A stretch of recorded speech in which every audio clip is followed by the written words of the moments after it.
Welcome to lesson number 3 in our series entitled, Let's Take Another Look, Passages from the Old Testament.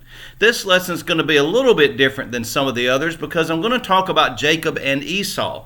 And I'm not going to look at just one or two passages. We're going to look at the entirety of the story of Jacob and Esau. Don't worry, we're not going to read all of the chapters, but we're going to read selections from different chapters ranging from chapter 25 through chapter 33, which covers the relationship of Jacob and Esau literally from the time of the birth to the time that they last see each other. So this one, and hope that you enjoy it in being something just a little bit different. God had promised Abraham that he would make of him a great nation, more numerous than the stars and the grains of the sand.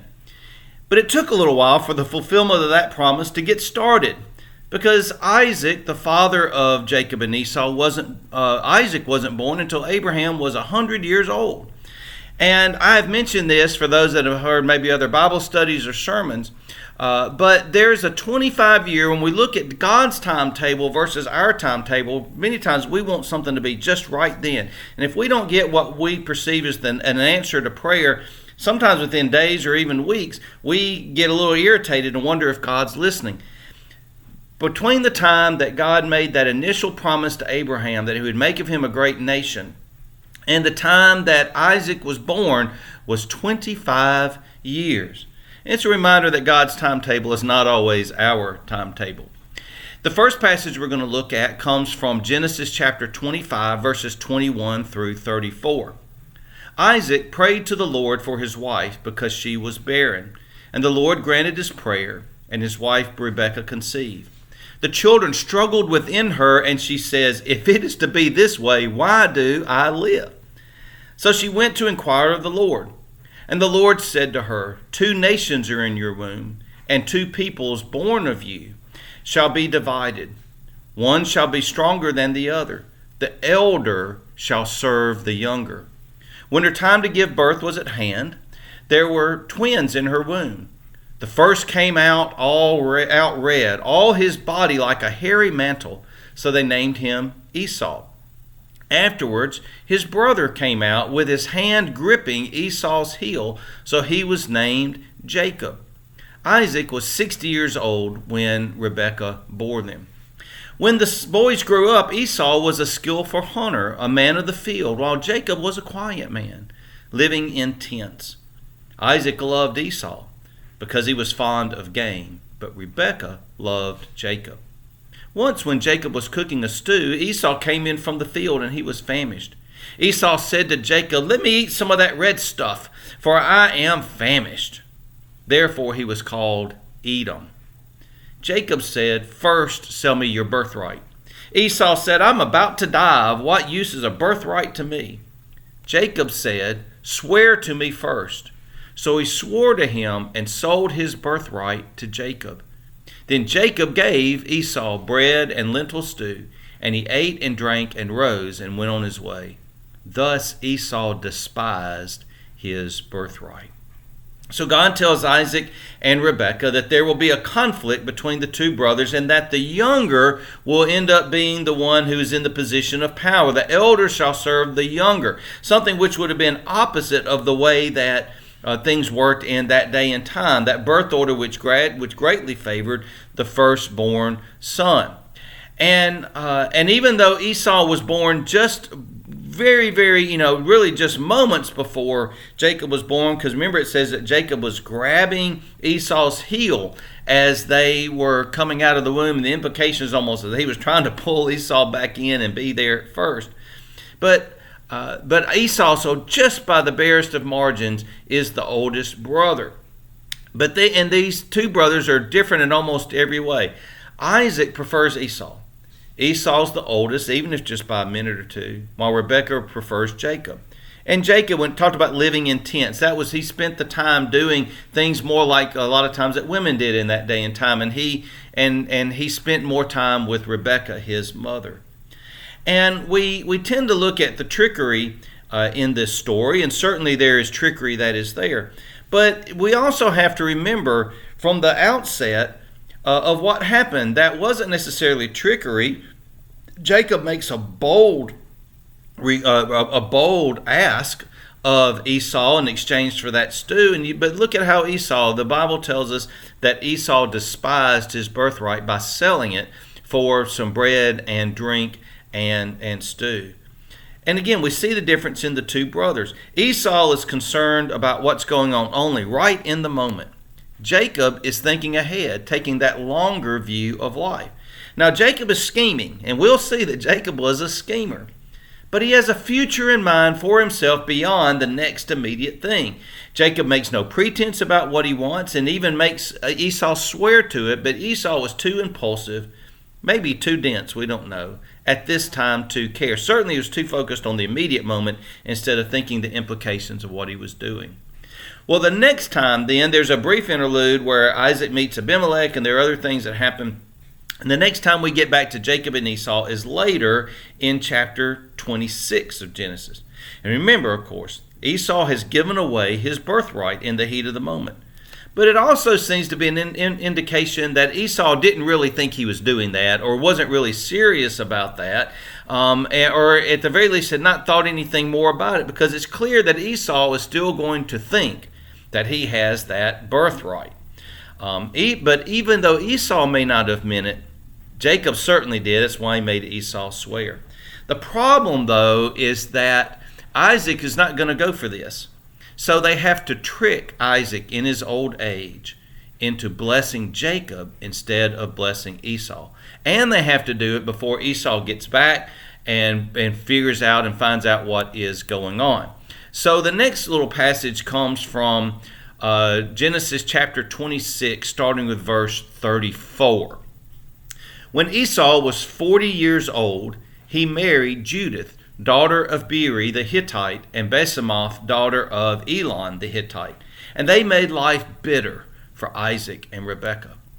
When Isaac was old and his eyes were dim so that he could not see, he called his elder son Esau and said to him, "My son." And Esau said, "Here I am." He said, "See, I am old. I do not know the day of my death. Now then, take your weapons, your quiver and your bow, and go out into the field and hunt game for me.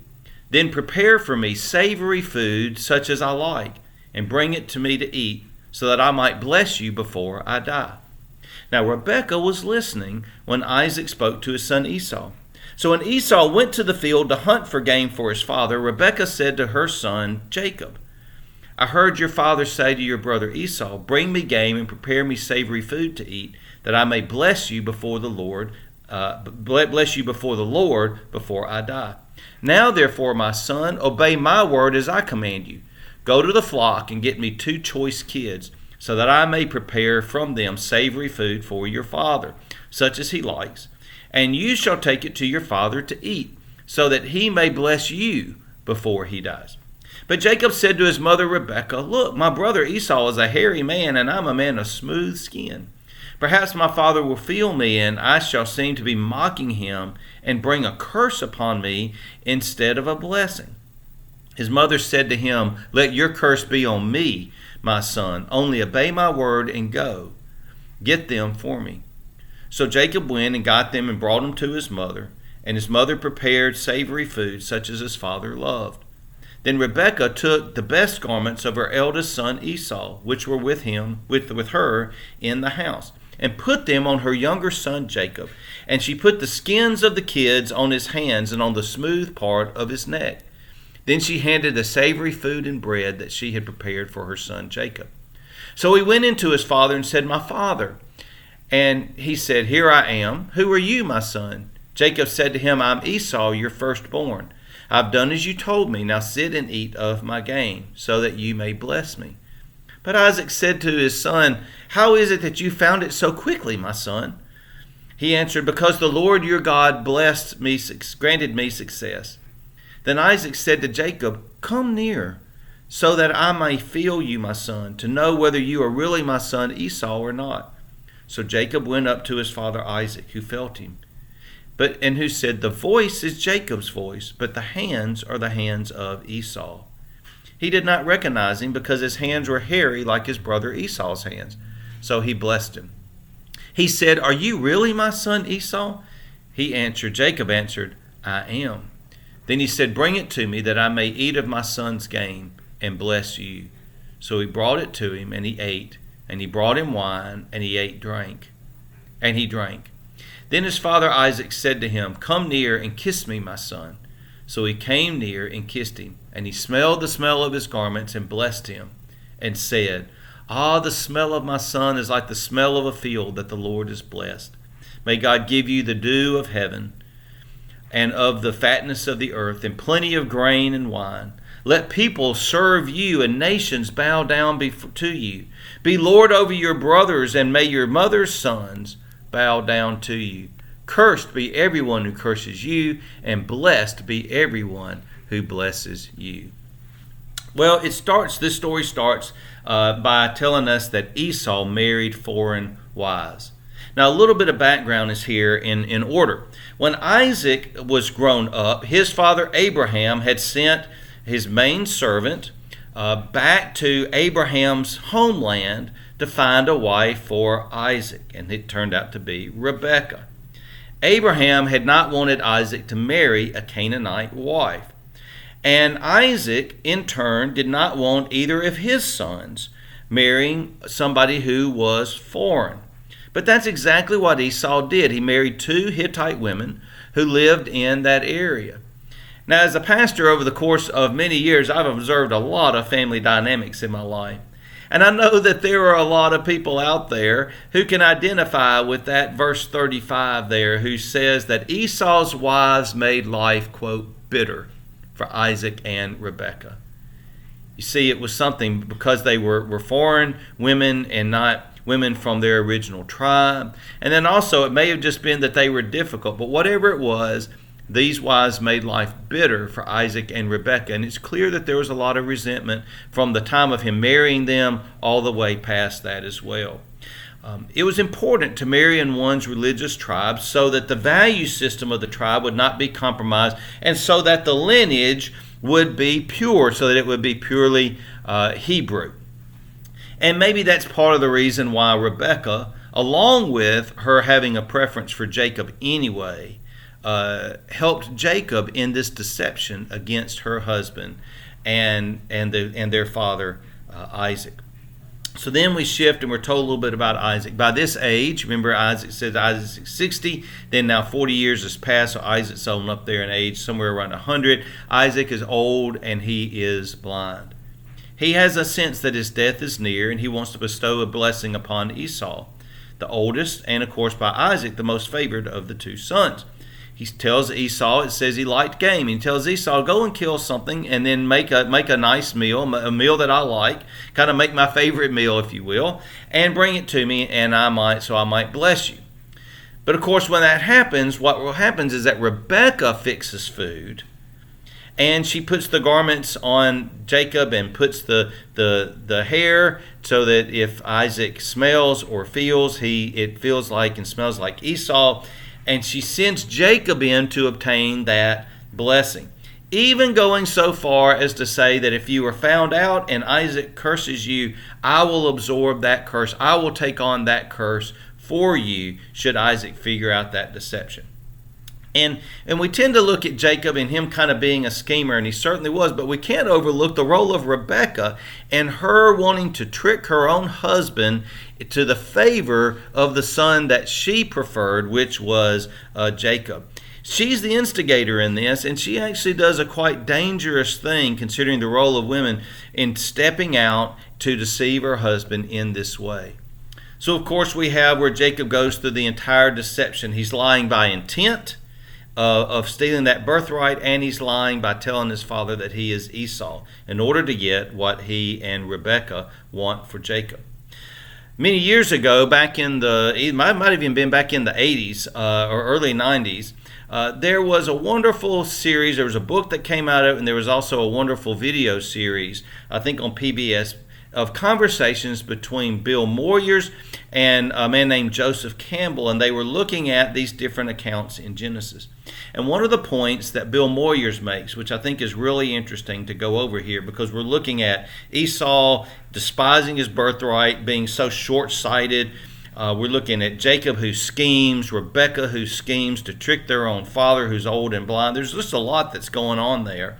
And one of the things that Bill Moyer said in this that I found striking was, he said that what we notice in the telling of this story is that the writer of Genesis makes no attempt to either justify what Jacob and Rebekah are doing or to condemn this deception.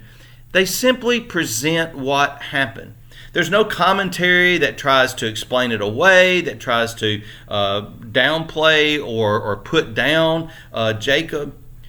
There's no condemnation. There's no justification saying, oh, what they did was okay. They just present this is what happened, and then what we see is how God used what happened. And it's a reminder, just kind of as a general statement, that not every story, not every passage in the Bible do we have to worry about trying to figure out what's the personal application for me in my life. Now, it's helpful to do that, and there's some passages that lend themselves more to that than others. But it's important, and the reason I bring this up is because it's important to remember that what we read in the Bible was not written. We hear about, I've heard people say that the Bible, you can use the word Bible as an acronym, basic instructions before leaving earth. And there are certainly those types of things. But not everything in the Bible is done that way. The Bible wasn't written and given to us as simply a how-to manual. It wasn't even more than just telling us about ourselves and humanity. Primarily what the scriptures are the account of God. It's the history of God. It's telling how God has acted from the very beginning and even before, and what God is going to do, the promises that God makes. It even more than being our story, it's God's story and how we fit into it. So in this passage, in these passages about Jacob and Esau, the writers of Genesis are just telling us this is what happened. These are the two nations that came, and this is how it came about. They don't say Jacob was a great man for doing this. They don't condemn him for doing it. They just say this is how it happened, and then we learn how God used Jacob and Esau there in the future. It's telling us how God accomplished God's purposes in the midst of that. In a study by a biblical commentator by the name of Peter Enns, he makes the point that while deception is certainly not a characteristic of God, he does say this. He says God's plan to move Israel forward at this early stage in Israel's story is not dependent on the way God's servants carry out the assignments. God's plan is proceeding, and God's plan is going to come to fruition. And despite the triumphs and foibles of the people designated to carry out that plan, God's plan will be accomplished. Indeed, he continues, it is precisely because of the people's ineffectiveness that the goodness and mercy of God comes shining through. And in quotes on that. And so I think it's a good reminder here that God works through imperfect people, has from the very beginning, continues to work through imperfect people through you and me. And even when people don't totally reform their deceptive ways, they can still be open, and God can still use them to accomplish God's purposes. Esau, then, and I didn't read this part, but we're going to go on past that. Esau, so what happens after this, before the next passage we'll read, is Esau comes in. He's killed something and he's prepared it. And now it's sometime later, presumably at least a few hours. And he finds out what has happened. And Isaac says, I've already given that blessing to Jacob and I can't take it back. And I can't give you an additional blessing. Esau cries out in anguish and is very angry when he discovers what's been done. But again, it's too late to take back that blessing of Jacob. So Isaac gives kind of a modified blessing to the extent that he can. But the blessing of full authority, the blessing of prosperity, all of that, the blessing of that authority has been conferred now upon Jacob. Well, Esau is having none of it. He's going to take revenge on his brother. So Rebekah tells Jacob to flee, and she sends Jacob to her brother Laban, so Jacob and Esau's uncle, until a time that he can receive word that Esau has calmed down and Jacob can return. Now, that's the initial reason that we are given for why Jacob goes to the house of his uncle Laban. The next chapter, though, gives an additional reason, and that was that the time had come for Jacob to find a wife, so that if he is the one who has that authority, he's going to be the lineage through whom God is going to establish that great nation that he promised to Abraham, then he needs to find a wife that is in that lineage so that the line remains pure. Remember, Esau has already married these Hittite women, so that line is no longer pure. Over the next couple of chapters, there are a couple of different things that happen. Isaac eventually, but before he goes to Laban, Isaac calls Jacob to him and pronounces another blessing upon Jacob, only this time he's fully aware of who he's giving the blessing to. He's fully aware that it's Jacob. Isaac accepts what has been done. He doesn't try to take it back, and this time he willingly confers the blessing and admonition upon him. But now the time has come. The next step in Jacob assuming that authority is for Jacob to find a wife, and he sends Jacob to Rebekah's brother Laban. Now, I'm going to pick up in chapter 28, read verses 6 through 9. Now Esau saw that Isaac had blessed Jacob, and sent him away to Paddan Aram to take a wife from there, and that as he blessed him, he charged him by saying, "You shall not marry one of the Canaanite women," and that Jacob had obeyed his father and his mother, and gone to Paddan Aram. So when Esau saw that the Canaanite women did not please his father Isaac, Esau went to Ishmael and took Mahalath, daughter of Abraham's son Ishmael, and sister of Nebaioth, to be his wife in addition to the wives that he had. So let's take a quick look at that. Esau is still, even though they can't get that blessing, Esau is still trying to curry favor and repair the relationship with his mother and father. So he marries Ishmael's daughter, Mahalath. And remember, Ishmael is the son of Abraham through Sarah's servant Hagar, and who had been born before Sarah gave birth to Isaac. First, Hagar gave birth to Ishmael. So to kind of put that in the family lineage there, Esau and Mahalath are both grandsons of Abraham, one through Ishmael and one through Isaac. Esau knows of the disapproval that Isaac and Rebekah have for his Hittite wives, so he marries somebody from his extended family who is in that lineage, but of course it's too little and it is too late. If we keep on reading then and pick up in verse 10, we read this. Jacob left Beersheba and went toward Haran. He came to a certain place and stayed there for the night because the sun had set. Taking one of the stones of the place, he put it under his head and lay down in that place. And he dreamed that there was a stairway set up on the earth, its top reaching into heaven, and the angels of God were ascending and descending upon it. And the Lord stood beside him and said, "I am the Lord, the God of Abraham your father, and the God of Isaac. The land on which you lie I will give to you and your offspring. And your offspring shall be like the dust of the earth, and you shall spread abroad to the west and to the east and to the north and to the south, and all the families of the earth shall be blessed in you and in your offspring. Know that I am with you, and will keep you wherever you go, and will bring you back to this land. For I will not leave you until I have done what I promised you." Then Jacob woke from his sleep and said, "Surely the Lord is in this place, and I did not know it." And he was afraid and said, "How awesome is this place! This is none other than the house of God, and this is the gate of heaven." So Jacob arose early in the morning, and he took the stone that he had put under his head, and set it up for a pillar, and poured oil on top of it. He called that place Bethel, but the name of the city was Luz at first. Then Jacob made a vow, saying, "If God will be with me, and will keep me in this way that I go, and will bring me bread to eat and clothing to wear, so that I may come again to my father's house in peace, then the Lord shall be my God, and this stone which I've set up for a pillar shall be God's house. And of all that you give me, I will surely give 1/10 to you." Jacob's dream there at Bethel, that of Jacob's ladder, as we called it, at that gate of heaven, confirms the blessing that Isaac had given to Jacob. God is confirming that blessing, that God is going to work through the descendants of Jacob.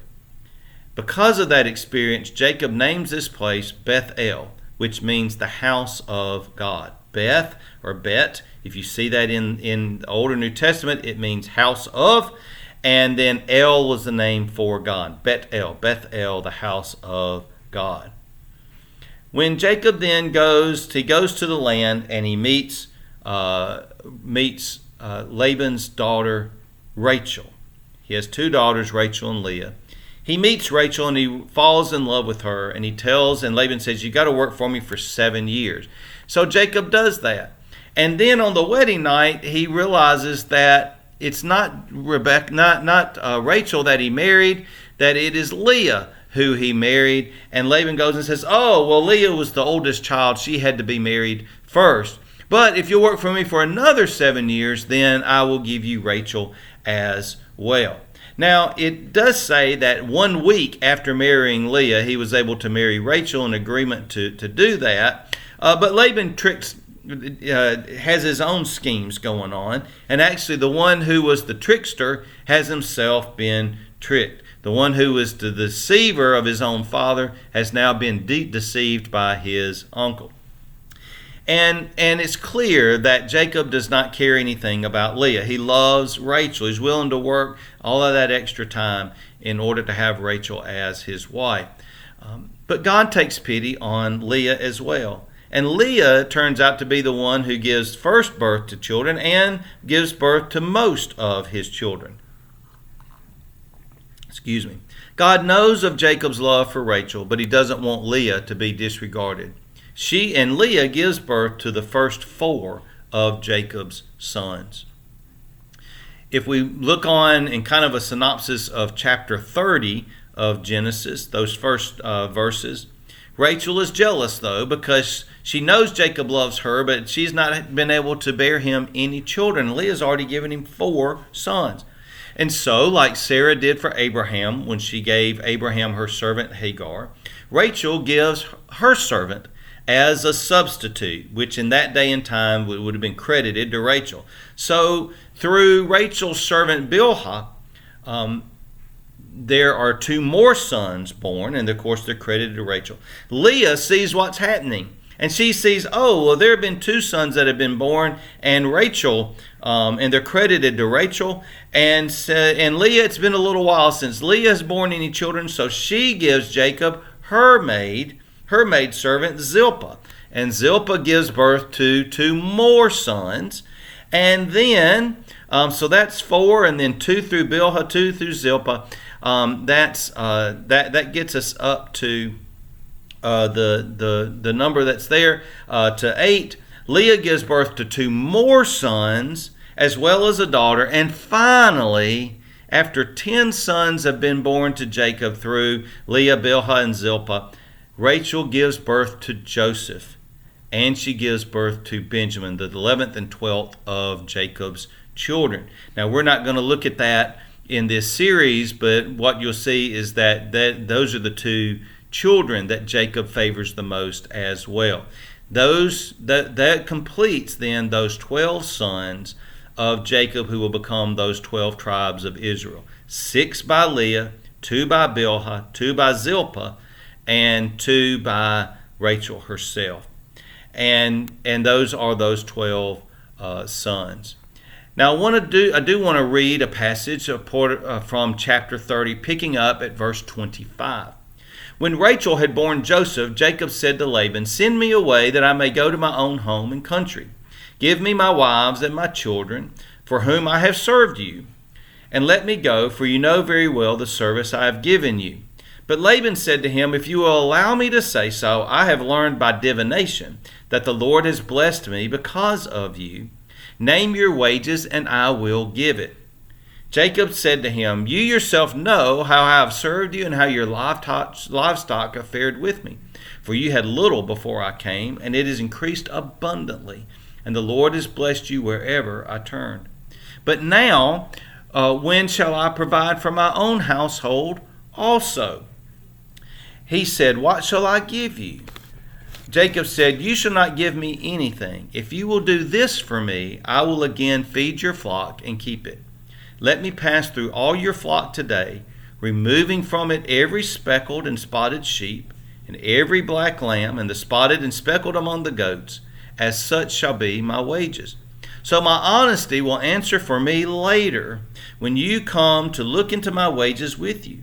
Every one that is not speckled and spotted among the goats, and black along the lambs, if found with me, shall be counted stolen. Laban says, Good, let it be as you have said.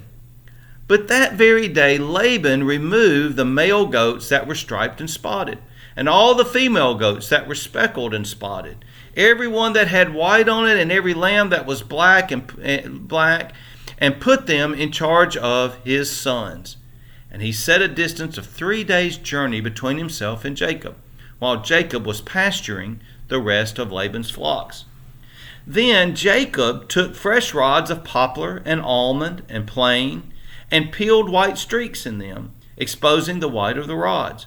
He set the rods that he had peeled in front of the flocks in the troughs, that is, the watering places, where the flocks had come to drink. And since they bred when they came to drink, the flocks bred in front of the rods. And so the flocks produced young that were striped, speckled, and spotted. Jacob separated the lambs and set the faces of the flocks toward the striped and the completely black animals in the flock of Laban. And he put his own droves apart, and did not put them with Laban's flock. Whenever the stronger of the flock were breeding, Jacob laid the rods in the troughs before the eyes of the flocks, that they may breed among the rods. But for the feebler of the flock, he did not lay them there. So the feebler were Laban's, and the stronger were Jacob's. Thus Jacob grew exceedingly rich, and had large flocks, and male and female slaves, and camels and donkeys. What we have here is that Jacob becomes the world's first genetic engineer. He's not been dealt with fairly over the course of these almost 20 years by this point. And even after setting up to agree to do those livestock, those sheep and goat as wages, Laban had tried to cheat Jacob again by removing the males of the kind of cattle that he had, livestock that he had promised to Jacob. But Jacob demonstrates that he's been paying a lot of attention to the breeding of these animals over these almost 20 years. And he's more clever than Laban. And he turns Laban's deception to his advantage by breeding the stronger herd with the more dominant genes. And thus Laban is left with the weaker of the animals, and Jacob has the greater of the animals. Well, then it's time for Jacob to return to his homeland.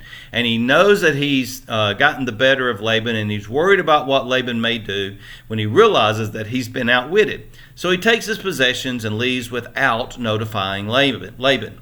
Laban discovers quickly, though, that Jacob had fled with his wives and his possessions, and he goes after Jacob.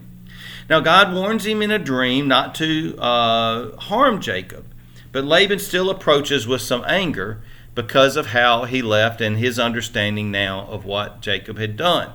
Jacob responds in kind, and he notes that given the fact that Laban had mistreated him for almost 20 years, he didn't know how Laban would respond, and so he just left. Well, then there's a covenant that's formed between Jacob and Laban, a covenant that in effect says they will not meet again, and they will not pass into each other's lands. They set up a pillar or a watchpost to separate them from each other and to delineate the boundary through which neither of them would ever pass into the other's land. And the scene then turns from Jacob in the land of Nahor to how he is going to live in the land that God has promised to him and to his promised to his ancestors, his promise to Jacob, and that will be promised to Jacob's descendants. With the passage now, and then we turn back to Jacob and Esau because 20 years has passed, almost 20 years. And Jacob is ready to reconcile with his brother Esau.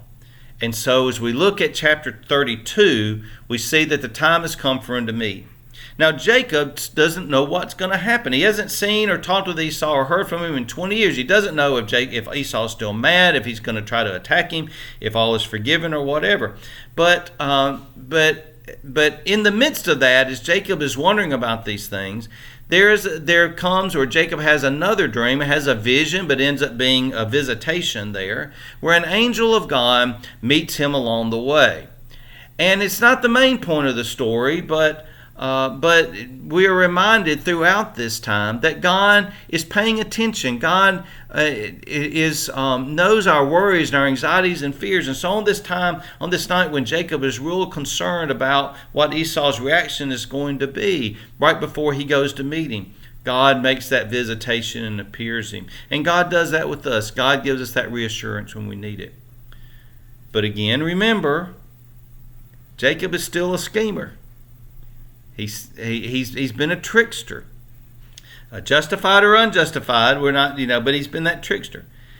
And Jacob, in order to try to smooth any feelings that might be still hard between Esau toward him, he sends presents to Esau, and whether they could be seen as a bribe or as a sign of reconciliation or repentance, you just have to decide that for yourself. Doesn't specifically say, but he sends a very generous gift through a messenger. Jacob's messenger takes all these things to Esau, returns with a message from Esau.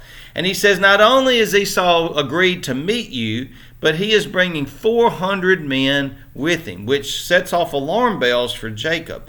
And so Jacob makes a decision to split his family and to split his possessions into two groups, so that even if one company is completely wiped out and destroyed, the other group will have time to escape, and God can still keep God's promises through that other group. I'm reminded of a saying I heard many years ago attributed to Oliver Cromwell, who was a major figure in English history, a major revolutionary. And Cromwell once was the one who's at least credited with saying, trust in the Lord, but keep your powder, meaning your gunpowder, keep your powder dry. So Jacob trusts in God's promise, but just to be on the safe side, in order to cover all of his bases, and in order to try to protect this legacy that God has promised, he splits them into two groups. Now, we then, in the next part of the passage, gets in a little more detail about the types of gifts that are sent to Esau, and then after sending some initial gifts, he decides to send even more. He's trying to smooth out that greeting as much as possible.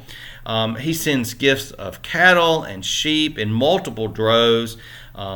And so whether he is sending them, and he sends them out kind of in successive groups. In other words, he's not sending one big, huge group of cattle at one time. He sends them out in waves. And in doing that, he's also creating a little bit of a barrier between these different groups of animals, so that if Esau does attack with those 400 men, he at least has a little bit of time as they're trying to get through all that livestock. To get to Jacob, he has a little bit of time to get away. And so there are a lot of obstacles in the midst of that. There then is, but before he meets there in chapter 32, verse 22, what we are told is of this occasion where Jacob wrestles with God. And I'm going to start reading at verse 22. The same night he got up and took his 2 wives, his 2 maids, and his 11 children across the ford of the Jabbok. He took them and sent them across the stream, and likewise everything he had. Jacob was left alone, and a man wrestled with him until daybreak. When the man saw that he did not prevail against Jacob, he struck him on the hip socket, and Jacob's hip was put out of joint as he wrestled with him. Then the man said, let me go, for the day is breaking. But Jacob said, I will not let you go unless you bless me. So he said to him, what is your name? And he replied, Jacob. Then the man said, you shall no longer be called Jacob, but Israel, for you have striven with God and with humans, and you have prevailed. Then Jacob asked him, please tell me your name. But he said, why is it that you ask my name? And there he blessed him. So Jacob called the place Peniel, for saying, for I have seen God face to face, yet my life is preserved. The sun rose up on him as he passed Peniel, limping because of his hip. And therefore to this day it is told that the Israelites did not eat the thigh muscle that is on the hip socket, because that is where God struck Jacob on the hip socket at the thigh muscle. So we look at that and look and see the night before the meeting, Jacob struggles with God at a place called Peniel. Peniel literally means the face of God. This encounter is one of many turning points in Scripture. For in this struggle, you notice Jacob's name is changed to the more familiar name of Israel. His name is changed from heel grabber, Jacob means heel grabber or he who supplants, to Israel, which means one who strives with God. Clearly that this struggle between God and Jacob is a metaphorical one, because clearly God would not be limited in overcoming a mere mortal. But what it is, it's demonstrating the perseverance of Jacob, the determination of Jacob, that tenacity and him striving for all of his might, realizing that this is God and asking God to bless him. And then the other part of it is that whenever we encounter God, we never come away unchanged. We are never the same as we were before we had that encounter with God. Anytime that we encounter God, and especially in ways like this, we come away changed, and we come away with a greater understanding of who God is and our place in God's world. So I want you to think for a moment, as a point of reflection throughout these next few days, to think about if there's a time or maybe many times where you felt like you had struggled with God. Maybe you were struggling with a decision. Maybe there was something God was calling you to do, or a situation going on in your life and you're really upset about it, and you're really kind of calling out and crying out to God. But you're crying out to Him. You're in that conversation with Him. Maybe that's what is going on. And in the midst of that, you had that profound experience of God's presence and God's grace. That's what's going on here with Jacob.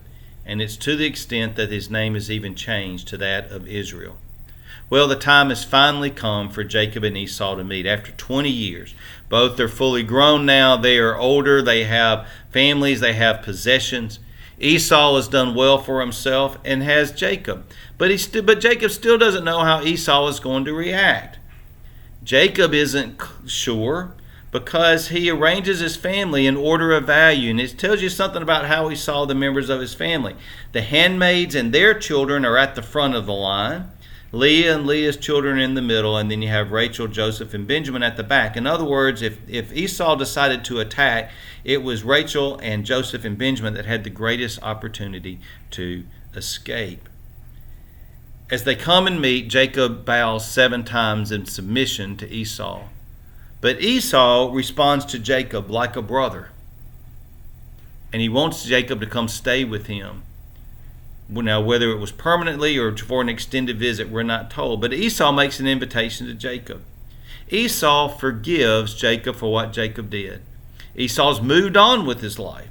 Maybe that lack of foresight and vision that he shows in his younger years also means that he doesn't dwell on those things and he lets them go. He's content to forgive his brother. After all, Esau has done well for himself. He doesn't need, in fact, he tries to return the gifts that Jacob sent, though Jacob insists that he keep them, and so Esau does. By contrast, what we see is still that cautious nature of Jacob. Because Jacob doesn't go back with Esau to Esau's home place, which is called Seir, which is in the south. Instead, Jacob goes to an area called Succoth, and then moves on to Shechem. Now, there might be a couple of things in play. It's hard to know.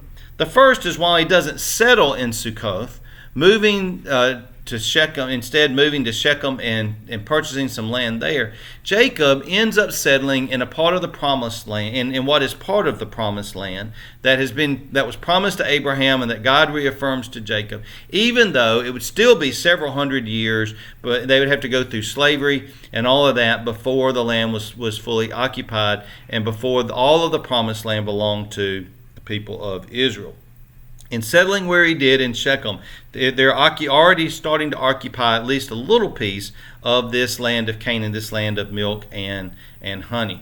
But there's also a thing that Jacob doesn't want to go back down south to where Esau is from, where Esau has all of his resources and possessions, has all those who support him, all those that he's in charge of, because maybe, there's still kind of that chance that Esau might be tricking him and that he gets down there and he's going to be defenseless. But it does again kind of give us that Jacob still isn't kind of perfectly comfortable. Isn't comfortable with coming kind of straight out on things. He still kind of hedges what he is doing to protect himself. Well, this comes to, for the most part, the end of Jacob and Esau. But there's one more mention of Esau and Jacob together, and that is when Isaac dies. And Genesis 33 says that after living in the land of Canaan, Esau moves south to a land, and that land then comes to be called Edom. Remember that was another name for Esau that we were told back in the earlier chapters of Genesis at the beginning. Edom is that name for Esau, and so was the land in which Esau settled. Esau moved down there to that area because the land was not large enough that they were, at that time, Jacob and Esau were closer to each other, even though Jacob was more in that promised land. But the land, Esau grows, Jacob grows, and Esau also, his tribe grows to the point that the land isn't large enough for Jacob and Esau. And so Esau goes down to the south and sets up that larger area for himself. But remember, Jacob's the one who has the birthright. He's the one who has the blessing to occupy that land that God promised to Abraham and to Isaac and now to Jacob. So it's Esau who has to move. Now, and then after that death of Isaac, there's no indication of them being together again. But over the course of decades and truly centuries, there would be interactions between the people of Israel, the descendants of Jacob, and the Edomites, the descendants of Esau or Edom. Sadly, for the most part, they would be ones of conflict. And so whatever tenuous relationship Jacob and Esau had, it doesn't last, and they end up being more rivals than they are friends, even though they are all related together. And I wanted to end this way. The conflict that we see between the descendants of Israel and the descendants of Esau, the descendants of Edom, or the Edomites, goes all the way down to the time of Jesus. When Jesus is born, there is a king who is over that region, who's been a king since about 37 BC. His name is Herod. And Herod, we are told, is an Idumean. He is from the area of Edom. Edomia is another name for the land of Edom. Herod is an Edomite. Herod and his people are the descendants of Esau, while we know that Jesus is born in the lineage of David, which is the lineage of Jacob himself. And so even up to the time of Jesus, you have this contrast between now, all of those many, many hundreds of years later. Who is it that seems to be in control? Who is it that's in power now? It's the Edomites, it's the Idumean, Herod. Who is the descendant that is born in poverty, that is born in obscurity? It's Jesus. And yet we know, because we know the full story, that temporal earthly power that Herod has is no match for the eternal and heavenly power that we see in Jesus Christ. And so that blessing of God that God made to Abraham and then to Isaac and Jacob and goes down through the centuries, that promise of God is fulfilled. That promise of salvation, that promise of eternal life, that promise of nation, of being together, being God's people. It comes about in a new way, but in a way in which that promise of God is fulfilled. They are in the person of Jesus Christ. When God demonstrates that temporal power that the Edomites seem to enjoy is nothing compared with the heavenly and eternal power of God. Well, thank you for being patient throughout all of this. I know it was a little bit longer lesson than normal, So I appreciate you hanging in there and hope that you learned something new about Jacob and Esau as we took another look at the fullness of that story. God bless you. Have a great and wonderful day. I hope that you will join me for the next lesson. We move on to the plagues and we move on to the Exodus in the next couple of lessons. God bless you and have a wonderful day.